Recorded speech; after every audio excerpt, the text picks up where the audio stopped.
What's up? It's time for more Mushoku Tensei. This is season 2, episode 20.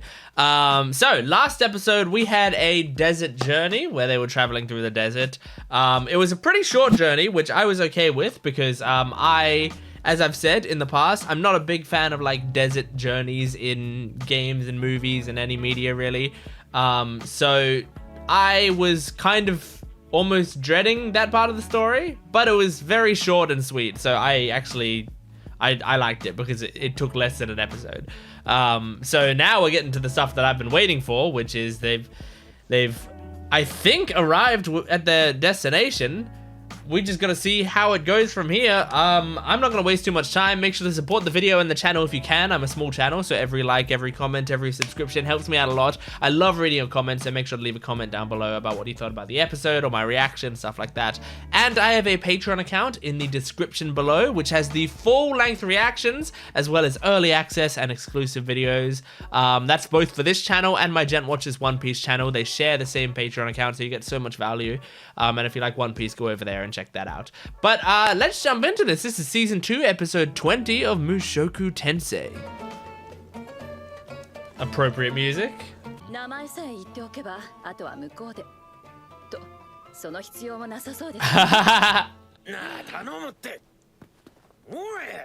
That didn't take long. It's funny, I had forgotten who Geese is until I saw him, but now I remember.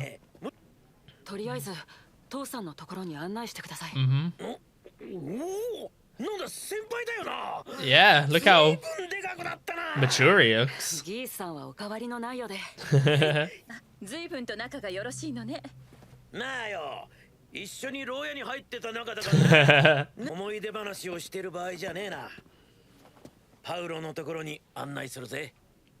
Okay. Oh, I'm excited for that reunion.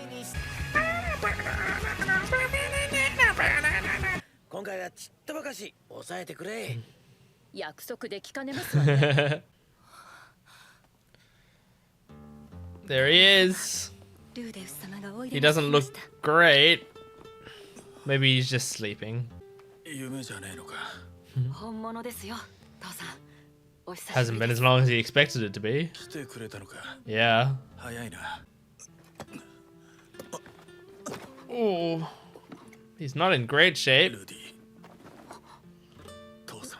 Aww.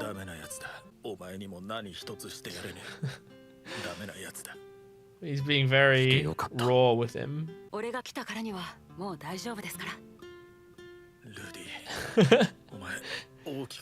He's so reliable. Uh-huh. Oh, he's crying.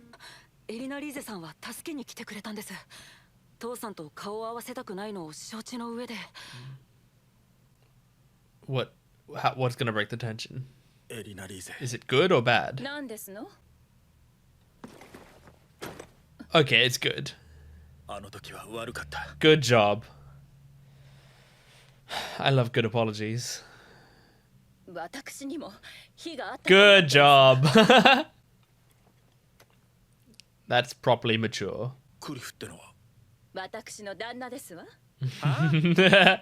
Husband to be, surely, right? Come on.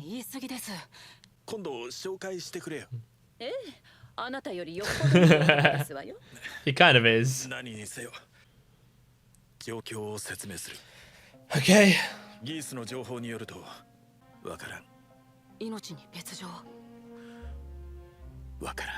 Aww.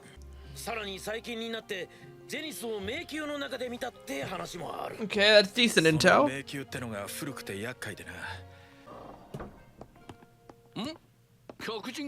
Oh. Who are you?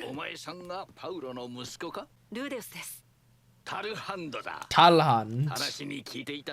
And who's the girl? She looks cute. Can I get introduced to the girl, please? Good question. What happened to her? Oh, shit. I don't think so. Right? No way she died. Okay, she's missing.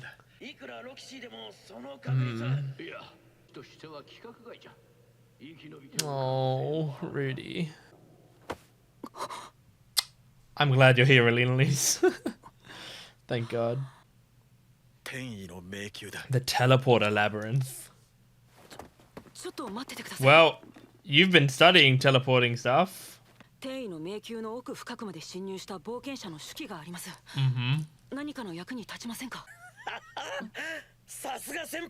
It's great. Ooh, that's good.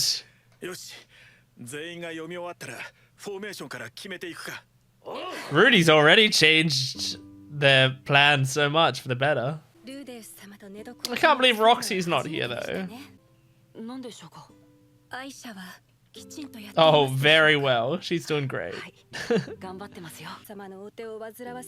Not at all. Her and Norn are amazing. A little.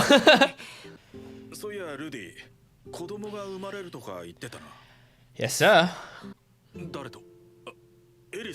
No.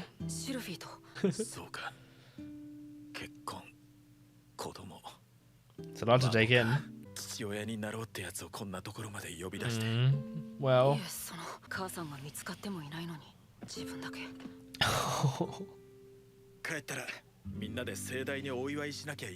These two in their relationship have come a long way since when they first reunited. It's a very different conversation.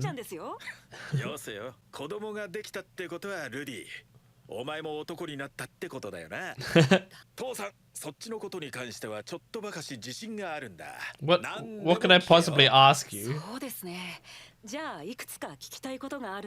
What? Yeah, what a weird thing to say.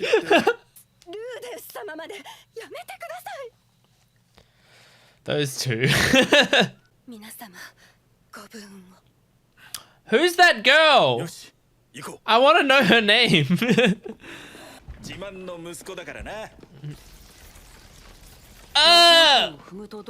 I hate that.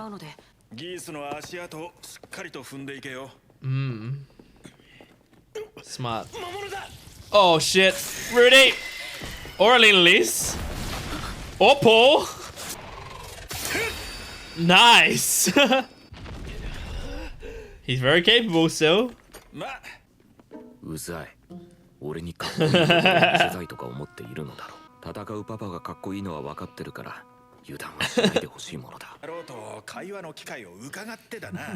This is too early to do this.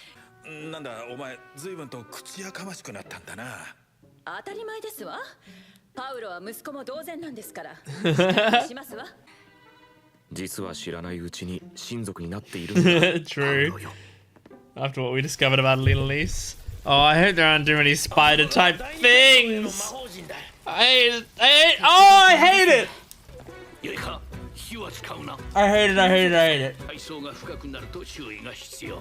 Okay.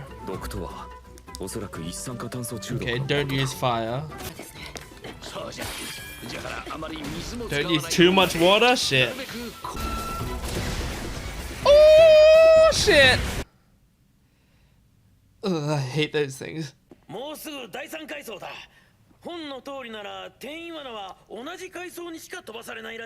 Okay.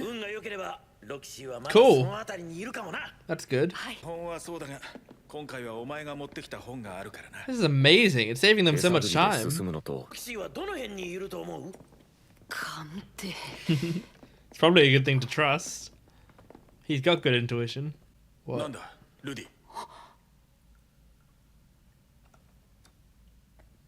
You should speak your mind, Rudy. Let people know what you're thinking. What? Whoa. Oh. Roxy. Woo.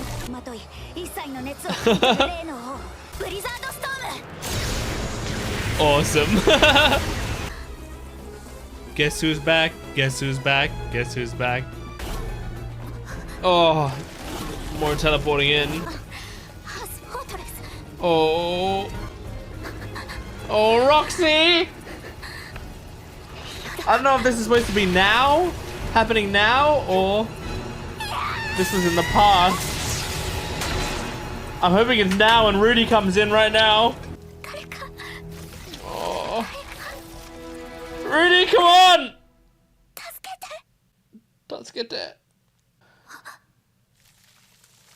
Oh, that looks like that could be Rudy's handiwork.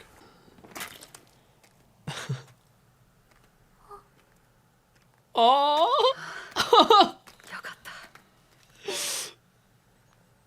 Oh. Look at her! She's so cute! Into the labyrinth. Ah, the reunion!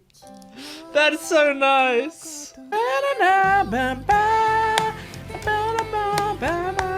Well. Great episode with a lot of good reunions. I really liked it. Especially at the end there. We get Roxy back. Excuse me. We have Rudy come in to save Roxy. Amazing. I wonder, because like when they started showing that Roxy thing, I thought like maybe they're showing like what happened to Roxy back a month ago or whatever. But it seemed like, you know, Rudy just happened to come in just as she was about to die, which makes me think like, and she seemed shocked when there were more enemies coming through the portal. It makes me think what had happened, because she's apparently been gone for a month, right? What happened in that time? The main thing I'm thinking is like, we know that teleport circles can have like a time lag to them because they showed it off.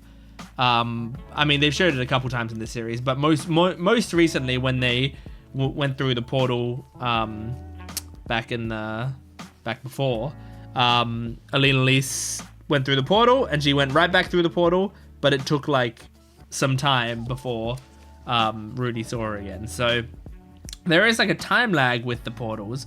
So is it possible that there was a time lag of like a month on the portal, and so Roxy stepped on a trap and she literally hasn't been in the world at all until like 12 hours ago or something, and she's just been fighting enemies since then or something? I don't know.